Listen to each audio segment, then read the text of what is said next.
Welcome to Face to Face. This is a show about change and about what's next. It's a show that wants to ask questions, peel back the layers of our average everyday experience, and go beyond scratching the surface. We interview amazing people with incredible ideas and stories who have done wild, weird, and wonderful things. Remember that imagination shared creates collaboration, and collaboration creates community, and community inspires social change. I'm David Peck, and this is Face to Face.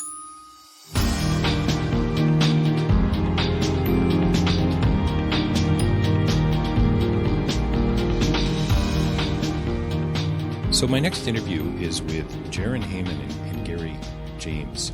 This is a difficult film and a fascinating film and engaging film that Jaren has made. And when I say difficult, I kind of mean hard to watch in some places, just because of the way Jaren has pieced this story together. This is trying to give us a new look into a community in Canada, North Preston, something that you may have heard of before on the East Coast. You may have read about it, and this is to try to sort of, I would almost say, level the playing field a little bit here. We get into some pretty serious issues around stereotypes and racial profiling and racism itself. We talk opportunity and choice, and about confronting the raw and the real realities that some of these families and people are facing on the ground. We talk about people taking action, and we get into the history a little bit of this community and what's really, as Garry will talk about, is what's going on behind closed doors. And you're going to hear Garry step off the interview at about the 20-minute mark or so. He had a hard stop, unfortunately, because he's a barber. He cuts hair, and if he ended up cutting mine, it would be done all too quickly. So we probably could have gotten back to the interview really fast if he was working on my scalp. But he had appointments, and he's got a business that he runs in Toronto, and had to step off. But listen in and find out how we talk about self-realization and the sense of community, and how there are really no easy answers when it comes to some of these issues. But stay tuned for this interview about a new film called This is North Preston. You're going to want to check it out, look for it online. And don't forget, davidpecklive.com for more information about my writing and my public speaking. You can order a copy of Real Change is Incremental there. I'd love it if you would do that. You can get to it through Amazon for sure. And if you can support the work we're doing through Patreon financially, that would be brilliant. We would so appreciate that to help us work through some of the costs that we have here as we continue to build this little mini podcasting universe here, close to 450 interviews published and online, and still going strong, and loving every minute of it. And thanks for sticking with us and staying tuned. And if you can't do that financially, totally get that. But leaving a quote or a review on iTunes would be so helpful. We would really appreciate that as well. And don't forget face-to-face-live.ca for so many other interviews and podcasts there, which is kind of why we're here in the first place. And then there's always Rabble as well. We appear there, and so many other articles and blogs and podcasts to listen to choose from, and to dig into. Rabble.ca. That's news for the rest of us. Stay tuned. Jaren, Hayman, and Garry James coming up, talking about their new film, This is North Preston. Well, welcome to Face to Face. We're joined by two very special guests here with us today to talk about their new film, This is North Preston. We've got Jaren Hayman and Garry James here with us online, and I think from Toronto. Guys, thanks for joining us today. No problem. So why don't one of you dive in and give us a little bit of context around the film? First off, I want to say, Jaren, Garry, congratulations. Compelling, engaging film on so many levels. I love the music. A story that clearly I don't think many of us are very familiar with, and so appreciated the film on so many levels. Anyway, thanks to you both. Thanks. No problem. Jaren, you want to take it? Yeah, sure. So, how it all started, I was in the music business for a long time before diving into filmmaking full time. And my old partner, Skip, who was Chase's manager, brought the story to me, and they kind of wanted to do something on Chase. But the more Chase really started diving into his upbringing and his hometown, the more interest I gained. And it was just, it's so interesting because, hear Chase talk about it, it's just so normal to him, everything that he grew up with and the culture in that. But to, probably 99% of Canadians, we have absolutely no idea that North Preston exists, and all the many layers of it. So, what the movie was kind of took a lot of different life forms, from production to post. But there's just so many important layers, I think, to the story that it was important for me to give kind of that bird's eye view and touch on a lot of topics, whereas, a lot of obviously docs and films try to narrow in their scope. But, I think for me, it was important to kind of get a sense of a bit of everything from, the history side of things to the social cultural issues to, Chase's story being the micro look while and experiencing all the issues that North Preston has, but also looking at it from the macro level, the racism side of things, the pimp culture, the violence, the police relationships. So it was kind of a lot to take in, but fascinating stuff for sure. Well, Jaren, on some level, you must have felt as you got deeper into the story, and I guess it's like this with any great film or any great story, frankly, any history. Gary, you can probably talk about this. There's so many layers. You guys probably could have done, I don't know, an 8-part series on this. And yeah, I say that. I really say that all the time. Each one of these topics, from history to the trafficking victims to the lack of opportunity for youth, like they all could have deserved their own film. They really could. Yeah, that's true. Even me being a 10th generation Canadian, is so much stuff that they could have touched on from different generations, starting in 1739 and then going up to different migrations that took place in Nova Scotia, and all of them ending in North Preston. So, in the film, you'll actually see me touch on a lot of the history and a lot of the migrations that never get talked about in mainstream media or magazines or whatnot. They always focus on the negative. But thanks to Jaren, you see some of the negative, but you also see some of the positive. So it has a really good balance between the both of the film. So I'm not sure who it was, and either of you take this on, but it might have been, I think, Miranda who talked about, frankly, pretty much everyone talks about it in one way or another and kind of implies it that too often we only get one side of the story. And I think Miranda talks about that fairly early on in Jaren when you're interviewing her. Can either of you guys talk about that sort of that, I don't know, that myopic, narrow worldview that so many of us have, especially when you're presented with a story like this that I would argue probably most Canadians know nothing about? Yeah, I mean, it's so easy to just judge something and paint it with one, specific brush and label something and stereotype something, and Halifax and Nova Scotia has some serious race issues going on to this day that same thing a lot of Canadians have no idea about. And detention, and North Preston has a bad reputation to the other parts of the community. It's just so easy for people to label things. So for me, that was just part of it. And I kind of told every single person, every subject that I interviewed, I was like, guys, we're not straying away from the issues. We're not, I went in totally unbiased without any preconceived notions at all. So maybe it was a little easier for me, but I was like, we got to tell all sides of this. We can't just shy away from the problems that are happening. But if we take a look at the how and the why they're happening and really dive deep into, decades of whether it's being segregated from the rest of the community or the rest of, the East Coast, whether it's the police relationship, like there's serious consequences to some of the things that have happened for decades, if not centuries, as to why some of the issues exist today. So I think that was kind of a big part of the movie too. It's like, listen, we're going to show the raw and realness of some of this and, some of the culture that exists, but then also peel back the layers of the reasoning so you can better understand it and maybe empathize with it a bit more. Yeah, it seems to me any great documentary really is about empathy. Gary, can you, as a historian and someone who clearly intimately connected to the community in so many different ways, can you talk a bit about that? I mean, so many layers here. We've got poverty, we've got racism, we've got stereotypes and violence and racial profiling. The list goes on. I mean, and it's a way bigger list, but it's just like the only way to deal with something is to confront it, is to talk about it, is to show where it could have started it from. Why is there only one narrative being talked about when it comes to North Preston when there's over 40 different Black communities? Why was North Preston always singled out? Was it because of the vibrance of the culture?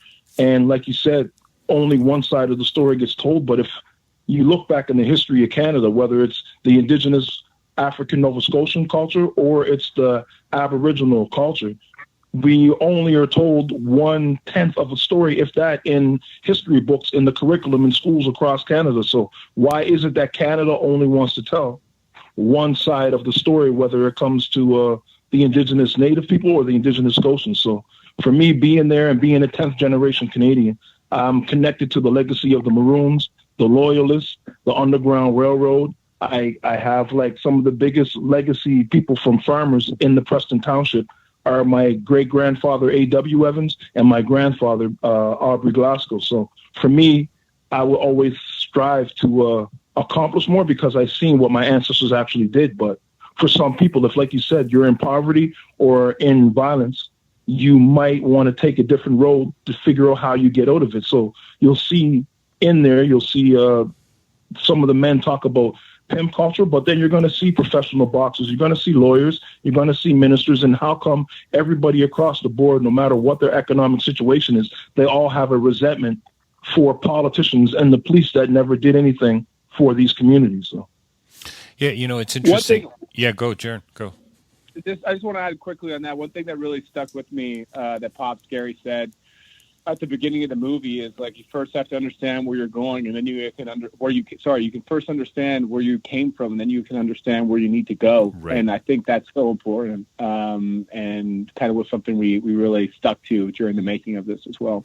Well, I love too, and I think it was around that time, Garry, when you were talking about past, present, future in a variety of different ways, and I think, Jaren, you cut to a sign of the community that said something to the line of, "We've come this far by faith," and I just thought it was just a beautiful moment, and the fact that Just Chase goes to visit his dad, and then you sort of do the bait and switch on us and goes to visit his mom, who clearly has passed quite a few years ago, and we're just kind of reminded of that history and that ancestry and how deeply we are connected to our families and our past and our roots. It's really quite remarkable how deep some of these things go. Yeah, the most moving part of the actual documentary for me is when Chase goes to see his grandmother, because how powerful of a woman she is in North Preston, but on how much of the influence she had on me growing up as a kid. And even Just Chase's father gave me my first barbershop in the community of North Preston. So it was just like I'm connected to his family in so many ways. But when you see that scene with him and his grandmother, it's bigger than music. It's bigger than the documentary, because that moment to me was like the most significant part of the film. Right. Yeah, and to kind of build on that, there's a lot of things that obviously go behind the scenes and the edit of why they happen that way. The Chase's story at the beginning, in the middle, and end is surrounded by death. With his mother dying. I mean, I don't want to give away spoiler alerts here, but and his best friend, passing away, but right in front of him and being murdered. But that was actually a divisive measure for him to get out and chase his dreams and stop going down the path he was. And then at the end with his grandma, which was kind of a rebirth of himself as well, and seeing how far he's come and how important she was. So, it was done on purpose that way to have all kind of come full circle for him. And moving part of the movie for sure. Yeah, without a doubt, and I really do like the way you weave. It's almost like a docudrama in some respects, because these are the real people. But I almost felt at some points, especially with when you brought in the music, especially Chase's music, it felt almost like we were watching a narrative, which is kind of disturbing in its own way, actually, if you know what I mean, Jaren. It's really quite effective.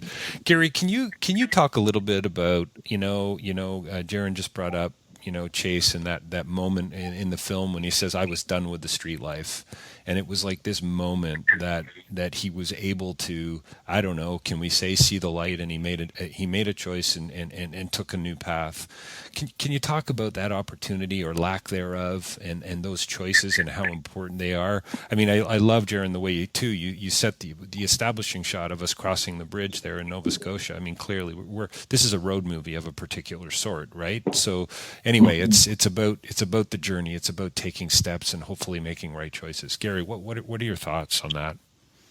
Well, I was good friends and a relative of the person who he was really close to that also lost their life. And the way he lost his life was tragic, but it was like, it hit home for everybody. But if you were as close to him as Chase was, and you were actually there the day that murder took place, it would have definitely made you contemplate about where your next steps are going to be in life. So for Chase to have had this talent for 25 years plus, and to get to the point where he's seen out, but he might have not taken it. But I had to deal with losing friends before. And when you do lose a friend that's that close to you in the way that Chase lost a friend, you definitely will change your path and realize that everybody isn't promised tomorrow. So it just makes you kind of zone in and take yourself a little bit more serious. And he's done that, and he's made phenomenal music. And it's not just about what he did to inspire people from Preston. It's what he did to inspire people in Toronto, across Canada, in New York, in LA. And it's incredible to see the transformation, to see the journey that he's on. And he's really only just beginning. But at the same time, you know, you can't forget those nightmare situations that happen in your life, right? Like, it's not something that you can move on and just forget. That you kind of use it as a fuel to tell your story. And to me, he's doing that through This Is North Preston. Like, he's letting his story known, and anybody from North Preston or East Preston, Cherrybrook, Lake Loon, Dartmouth, they're going to watch this film, and they're going to definitely think about how they can better themselves, how they can be more productive citizens too. Like, well, isn't it? Somebody help me out here, but doesn't Timer say at some point in the film things got to change, or they're just gonna get worse? Yeah. And that's a fact. Like, it's a fact. If you don't have an outlet to get opportunities for employment or to pursue your dreams, or you don't even live in a comfortable home where you do dream. Like, some people think that it's easy to dream. If you're in poverty, you experience more nightmares than you do dreams, you know? So I don't know. At what point do you think, you know, you make a fair point too throughout the film, how easy it is for this just to become a part of your life? And I think the phrase "this is a lifestyle" comes up several times, and this is just the way it is, you know. And it's almost as if, I think there's a phrase, and it's not long after you know, Chase talks about that shift in his life, but you know, you become immune to it. You know, guns in the community, violence, etc. And it's almost as if you get stuck, right? They call it a cycle of poverty for a reason. Right. Why did it work for Chase and maybe not somebody else? Is that a fair question, Garry?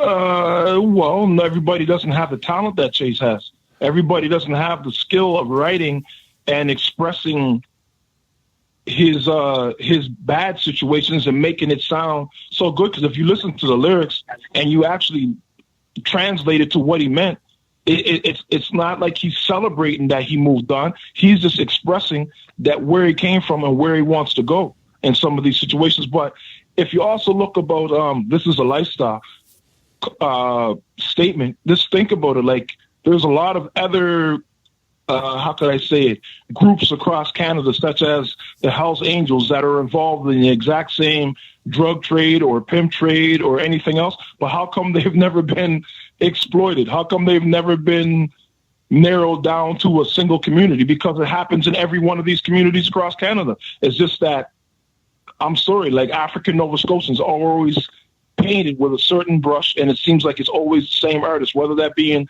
the politicians or the government. I don't know who it is, but there was always a resentment and a hatred towards African Nova Scotians, and specifically North Preston. But if it's the largest Indigenous Black community in North America and one of the most powerful, one of the most united, how come they never show those sides of the story, you know? Yeah, no, it really is fascinating. I mean, it's really, truly remarkable. And I think it's the Reverend, can't think of his name right now, but the Reverend who appears in the film, he reminded me Reverend of... Gray, Reverend Darrell Gray. Thank you. Yeah. He's just so wonderful, and I loved what he had to say. He reminded me of Cornel West. I don't know if either of you guys Of course. Cornel West was his friend, actually. Oh, is that right?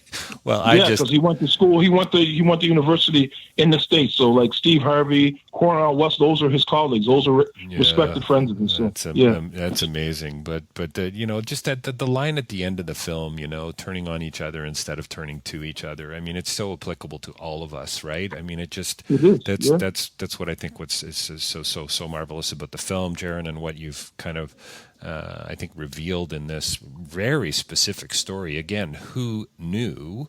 Never mind who knew what were the details were, but who actually knew about the story in the first place. It's a real I think a real gift to Canadians. What's been the response so far for you guys? I'm assuming you've been playing the festival circuit a little bit. Yeah, pretty much festival. Listen, we've opened a lot of eyes, and a lot of people really had no idea this was in existence. You're getting a lot of people wanting to take some action, and then you have some people who it rubs the wrong way. But I mean, that's just life, You're going to get that with a movie like this. That could be maybe a little bit controversial. At the end of the day, we're just trying to make you think and feel something. You can.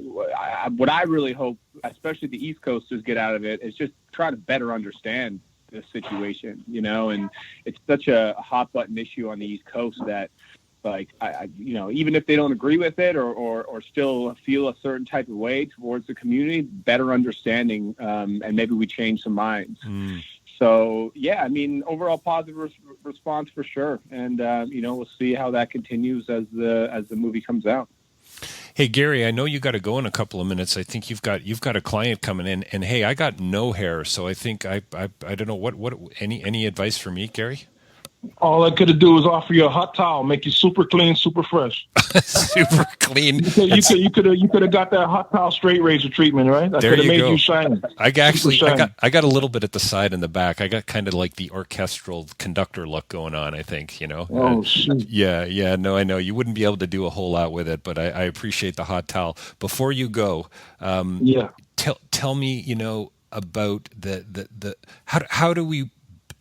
how do we build trust? How do we rebuild trust in a community like this? Not only individually, but with the police, with the academic community. Well, look at what just happened. Look at the incident that happened with my cousin Trayvon Clayton. It happened at Ottawa. A racist incident happened, but within 1 week of that incident happening at the Capitol Hill there, or whatever, in Ottawa, Trudeau, the first sitting Canadian Prime Minister, visited the Black Cultural Center, which is where I do the part I have in This is North Preston, and he went to Nova Scotia to apologize to the African Nova Scotia community for the years of racism that took place and the segregation for incidents that happened, such as Kirk Johnson, which I was at all of his trial dates in court when I was in Nova Scotia at the time. So when you have the United Nations and you have the Canadian government, you have the sitting Prime Minister Trudeau going to Nova Scotia to acknowledge the unjust treatment that not only the government of Canada did,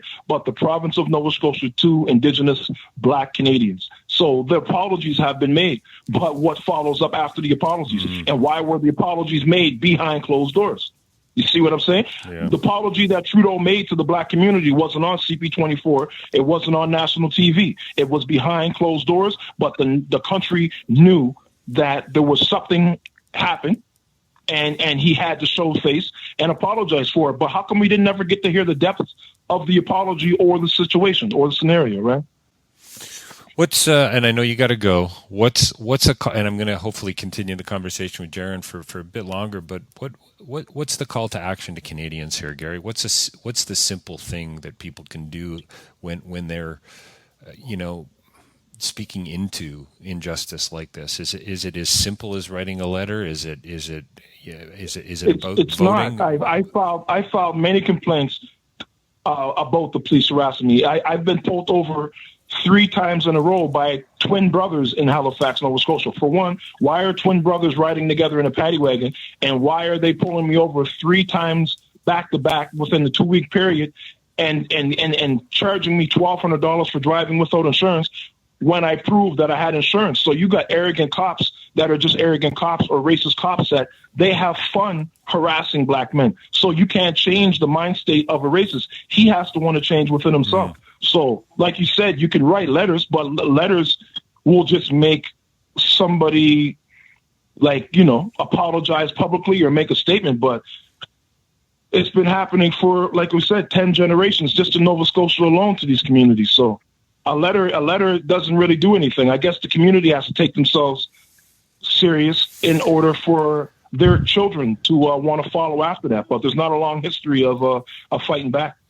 Yeah, no, for sure, and I totally hear what you're saying. I mean, there's no easy answer. Obviously, I mean, it's sometimes you listen to conversations like this, you see films like this, and you walk away going, "What can I do? How can I get involved?" And I think it's about treating other people with love and respect and honor, and listening to the conversation. Jaren, I love how you finish the film focusing on everyone's faces, essentially, who's been a part of the film. And I don't know, for me, that was great. It's a beautiful takeaway. It's a beautiful takeaway. Hey, Garry, do we have to let you go? Yes. I got people waiting outside the barbershop right now. So yeah. Got it, man. You go attend to that. And thanks so much for joining us. We've been talking with Garry James here today about his involvement on the film. This is North Preston. Thanks for your time today, Garry. Thanks for the interview, Jaren. Great job, and I'll see you Friday at the theater. Yeah, see you, buddy. Okay, take care, guys. Thanks a lot. Thank you. Okay, bye. Hey, Jaren, we still got you live? Yep. Beautiful. Hey, technology works, man. That's just brilliant. There you go. Well, that was a real pleasure having Garry on the phone with us, and so he's actually, just to provide a little bit of context for people, so he's actually going to be hanging out with one of his customers on a barber chair in the next few minutes. Is that right? Yeah, he owns a barbershop, really successful guy here in Toronto. It's actually so funny because he lives like really close to me, and I see him around when I go play basketball at the basketball courts, and then when I was shooting in Preston, we were shooting some interviews at Chase's house, and I walk outside, he's standing there, and I was like, I know you. And so we just struck a conversation, and he just starts spitting all this knowledge and history to me, and I was just blown away. And I said, okay, we got to get you in this movie, man. Like, you are the guy, and we needed someone to dive into the history side of things and take us around the Black Cultural Center. So it was one of those things where, very unplanned, but he did such a great job, an important job, giving us the backstory of the community.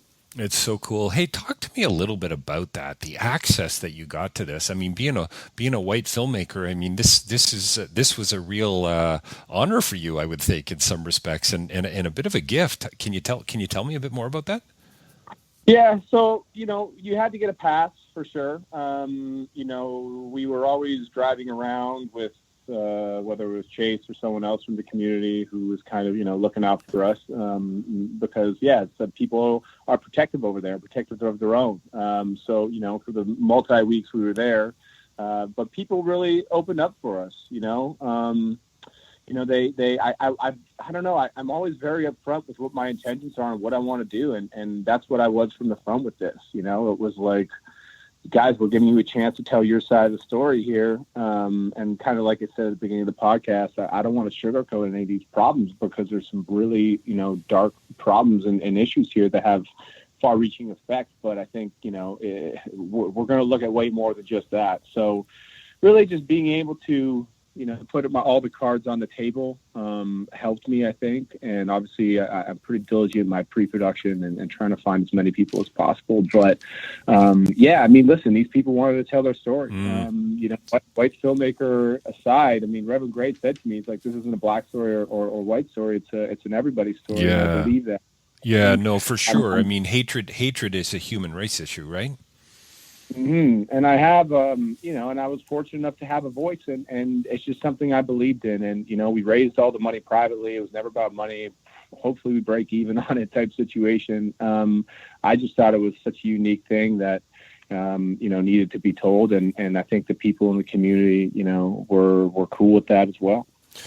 I mean, there must have been a lot of moments where you reflected the next day, later that night, after you'd shot the principal photography, whatever, where, you kind of had those moments of realizing just how deep this rabbit hole went. I mean, this notion of stereotyping and so on. I mean, did you think it was as significant going into the story from what you'd heard, or were there kind of almost daily revelations for you? Yeah, I mean, I learn more and more each day. And even some of my friends, when I'd be posting social media, being there, my friends from the East Coast were like, what are you doing in North Preston, man? Don't go there. So even like, some people from Halifax it has that reputation of not even being, safe enough to just venture into the town. So I learned, I mean, it's a totally different issue as far as the East Coast side of things versus the rest of Canada. That's a totally different narrative, I'd say, what the story is and how they relate to it. But gosh, yeah, I mean, like you're learning so much about this thing. But for me, I know it's kind of my job as a filmmaker to take this all into account. And I think one of the kind of things I'm dealing with now is like there's so many issues in this, and there's so many opinions of what's right and what's not right, and we just covered a lot of ground. So, you're getting a lot. Some people think you didn't spend enough time on one subject, and some people think you spend too much time on one subject. So it's a lot, and as I'm sure you can tell from watching the movie. Oh, absolutely. Which is precisely why I made the comment about having a 7 or 8 part series or something. It seems to me that it's. I mean, let's hope it leads to something like that for you. That there's another maybe there's a philanthropist out there or another producer who sees this and says this is a story that we need to go deeper on, right? I mean, or maybe not. Maybe you don't want to go there as a filmmaker, but I think any great film raises a whole lot of questions, and some obviously sometimes answers some things for us, but at the same time peels back some layers that allows us, that almost compels us to go farther. You said it perfectly before. There's no easy answers to these issues. There really isn't. And we weren't even trying to come up with solutions, really. I mean, I think self-realization is a really powerful tool. If you look at guys like Chase and guys like Velly and even like the masked guy in the movie who doesn't reveal his identity, or Shaney Boy, they all grew up.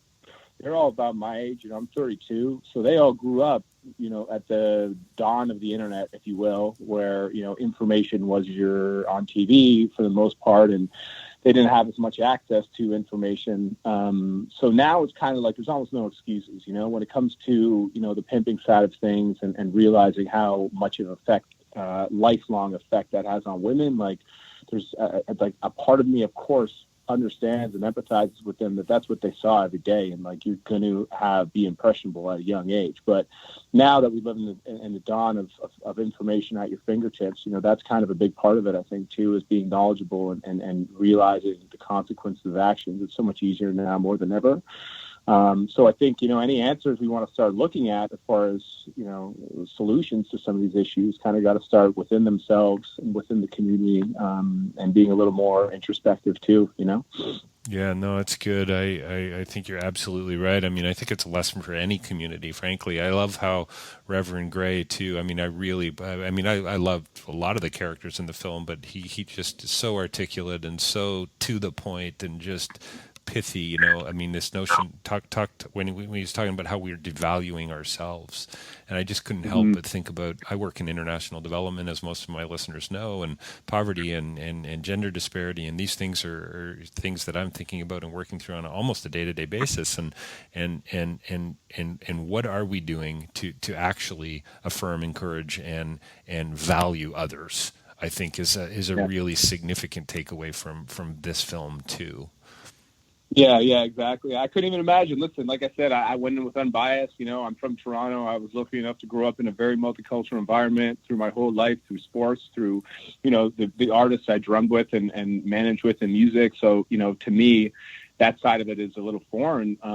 But, to hear them talk about it and how it's really easy for them to start looking back on themselves and feeling bad about themselves, as Reverend Gray said, start drinking the Kool-Aid, I believe was his term. So, I mean, opportunity is a big part of it as well, and, Absolutely. And I think that's what it really boils down to, man. It's like, God, if you don't, if you grow up and just you grow up in poverty and you don't have any opportunities at you, and university is just out of the question, or no one's in your family's gone, it's just that much harder to get a leg up, and it is a vicious cycle, But the town overall has been, self-supporting itself, and through all these challenges, like they said, they've thrived, and I think, you're kind of seeing more and more of that over there, and there is really some incredible people there, and also an incredible sense of community, and a lot of them just very bonded kids together, which, I guess happens because there's a lot of relatives and they all live so close to each other. But yeah, I mean, I think hands down it's the most unique place in Canada. Oh, I think it's fascinating, and you really do get a sense for the community in the film. And again, congratulations on how you draw that out in a variety of different ways, for good and for ill, I suppose. I love. Oh, too. I got to ask you, the gospel music. I mean, how the juxtaposition of that in the film is just so wonderfully. You use it really well. You kind of end with a prayer, I believe, and the faces. I mean, can you talk to me a little bit about that sort of that almost inherent contradiction in a way? Yeah. So music in my movies is pretty much at the top of the list of importance for me. I've been, like I told you before, I've been a drummer my whole life, and had a pretty good music career before this all happened. And especially for documentaries, I think it really drives a film for me. So, I sit in a studio with a producer for X amount of months, and we create everything besides Chase's music that you heard. We made that from scratch. And I noticed you were responsible for the sound design for the film too. Yes. Yeah, exactly. So, we had Wallace Family Choir, which is a North Preston choir, record a couple tracks for us. And they were absolutely incredible and brought life to the film at the beginning and at the end. And then, we used some samples. And, for me, it was just kind of that vibe that fit, you know what I mean? And it just, I wanted it to be kind of the underlying constant throughout the movie, as well as it was, because I don't know, the church is such a big part of that community too, and that's what's so interesting. It's like a staple there. And yeah, as far as the ending prayer, I mean, it was interesting because we were actually in the service filming, but it was once a month or once a quarter. They have this thing where they allow every one of their members to stand up and say something on the mic. So it was like the one day we picked was a 5-hour service or something. So it was That's it hilarious. was quite a tiring experience for us. But all of a sudden, when Reverend Gray, and the even more interesting thing is Reverend Gray's not even the pastor there. Like, he was a guest pastor. He's from Montreal, so he was just in town visiting. I mean, he's not from Montreal; he's from North Preston, but he lives in Montreal now. So he was just in town for that weekend. So we just got lucky. And when he started, doing his sermon, my ears peaked up, and I was like, "This is it. This is the end of the movie right here." And I just knew it right away. So it was one of those things, and that happened a few times throughout filming when you kind of something. Where it's going to fit and where it's going to go. And I mean, I'm really proud of the music and how it carries a movie for sure.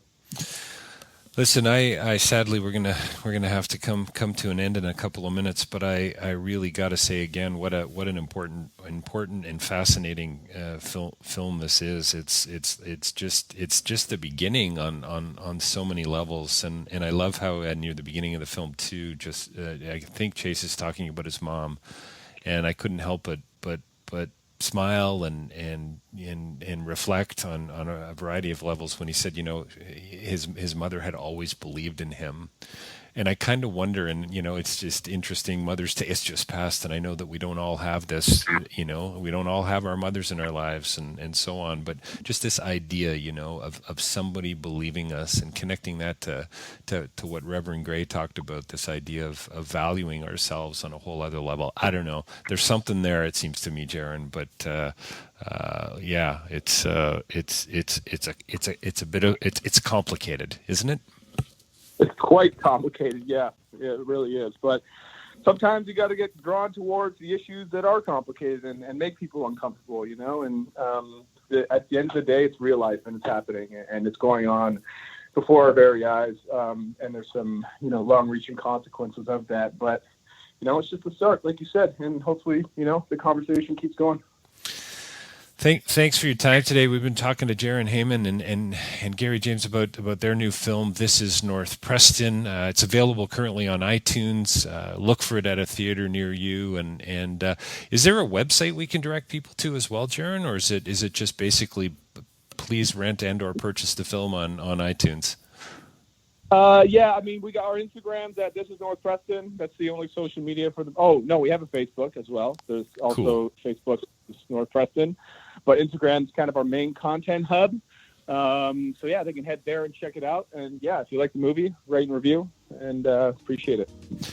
Thanks for your time today, Jaren. Really appreciate it. All right, thanks a lot, Dave.